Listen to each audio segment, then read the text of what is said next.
na washauri kwamba katika mjadala huo na katika utekelezaji wa mkakati wetu huo tujipange, kwa sababu ukishakuwa namba moja mahali, kinachofuata ni nini? Usipoangalia ni kushuka, kwa sababu hakuna namba zaidi ya moja.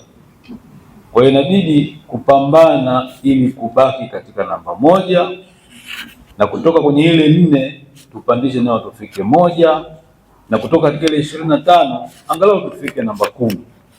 Kwa hiyo tuna kazi ya kufanya, na kazi yenyewe inaanza na sisi. Wastani wa tani 3.2 kwa hekta ikilinganishwa na uwezekano, yani potential ya kupata tani takriban 6 kwa hekta. Lakini si hivyo tu, upotevu wa mpunga baada ya kuvuna, yani post harvest losses, bado ni mkubwa.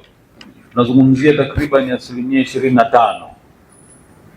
Sasa serikali kupitia Wizara ya Kilimo inalenga kupunguza upotevu baada ya mavuno kwa angalau chini ya 10%, kuongeza uzalishaji kutoka tani milioni 2.6 hadi milioni 8, na kuongeza tija kutoka tani 3.2 hadi kufikia tani 6.1 kwa hekta ifikapo mwaka 2030.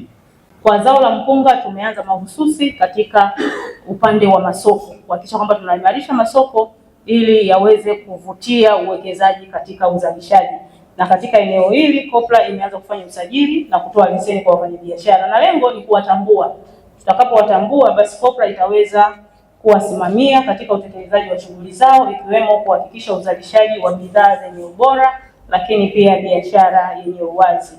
Na baadaye zoezi hili litakwenda katika mazao mengine, na linaendelea pia katika mazao mengine, lakini zoezi la usajili litakwenda kwa wadau wengine katika tasnia ya mpunga, wakiwemo wakulima wakisajiliwa wao pamoja na mashamba yao. Zao la mpunga ni miongoni mwa mazao ya kimkakati ambayo yameainishwa katika mipango mbalimbali ya kuendeleza sekta ya kilimo, na yameainishwa hivyo kutokana na mchango wake katika kuimarisha usalama wa chakula, mapato ya wakulima na biashara za kikanda na kimataifa. Katika kusimamia mpunga au mchele, COPRA imeanza kuboresha mfumo wa masoko kwa kuwasajili na kutoa leseni wafanyabiashara na wasindikaji.